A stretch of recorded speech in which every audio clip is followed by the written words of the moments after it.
Now for GJ, GA and EJ in US session, I'm going to show you how you can target and go break even at each specific zone. You probably already know what I'm going to say if you've watched the two previous videos on targeting for the other sessions.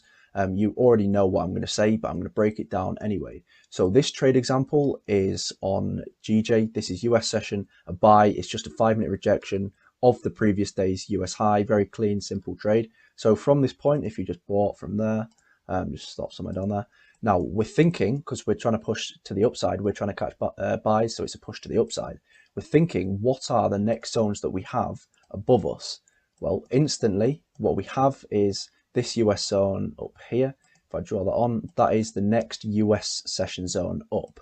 But also, if we go Asia high, what is Asia high saying? If we draw Asia high on there, I'm actually going to tighten that Asia high up a little bit. So on the 15-minute, I'm going to tighten it up just to there.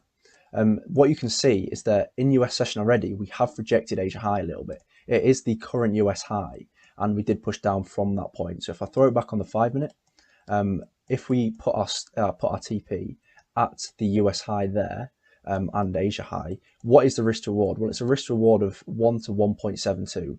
To me, that's probably not good enough. I'd be more ambitious than that. So what I'd do is I'd target the next US zone up, which is the zone that I just showed you.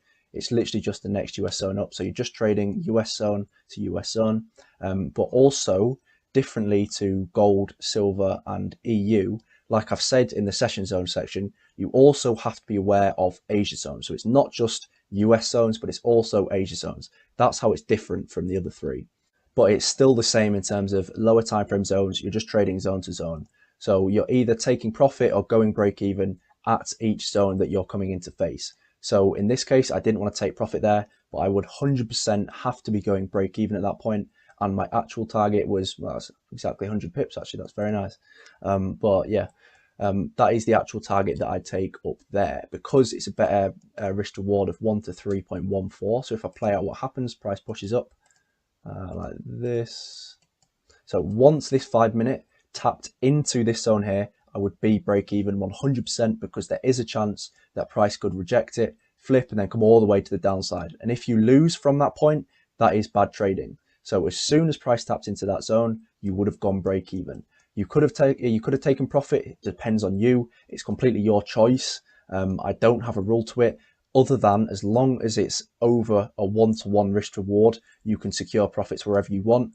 But I myself am more ambitious, so I usually go for 1 to 3, kind of around the area risk reward. Sometimes I get risk rewards of 1 to 9, 1 to 10, some huge risk rewards if it's a very nice rejection with a lot of space to move in. Sometimes I'll just get a trade of a 1 to 1.5 risk reward. It's not usually that low, but sometimes I do if there's a huge stop. So the risk to reward, it's not always as solid. Like some people's strategies they have to go for a 1 to 3 risk reward.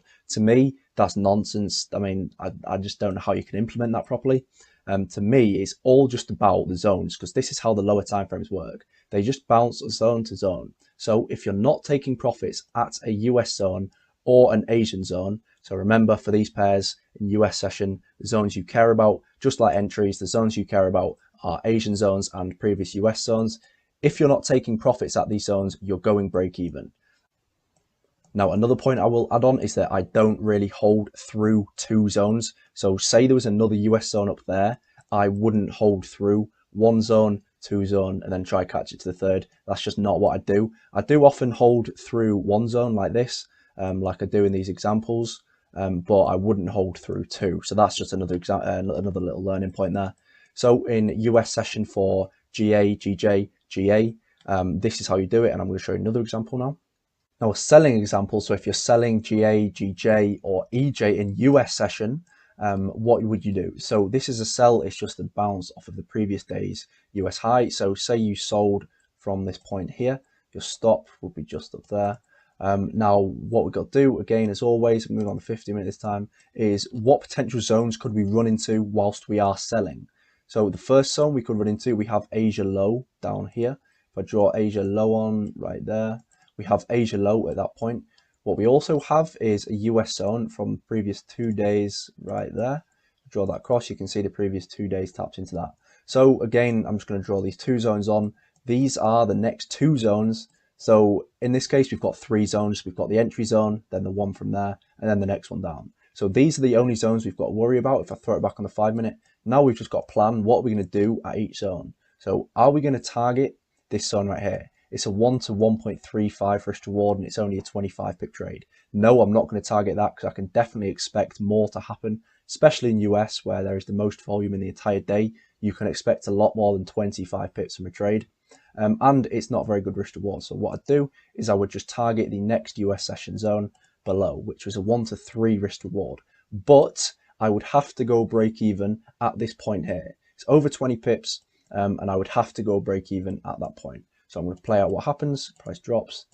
It then taps into the zone. So as soon as it had tapped into that zone, I would have been break even because, like I've said so many times, it could just tap into that zone, reject, and then fly off to the upside because it is a lower time frame rejection zone. So I'd be break even at that point there. And from this point, it ranges around a bit, then it goes down and it hits the take profit. So it's the same over and over again, rinse and repeat. You'll see it in all the trade examples I do. At each lower time frame zone, I'm either going break even or I'm securing profits. That's all you've got to do. This is trading so simple, zone to zone, lower time frame, zone to zone.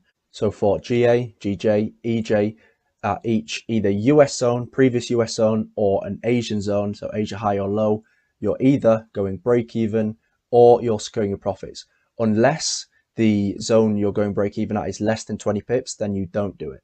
And always remember the rule as well, never secure profits are less than a 1-to-1 risk reward. So I've explained everything there on targeting and break even. It's really, really simple. It's just trading zone to zone.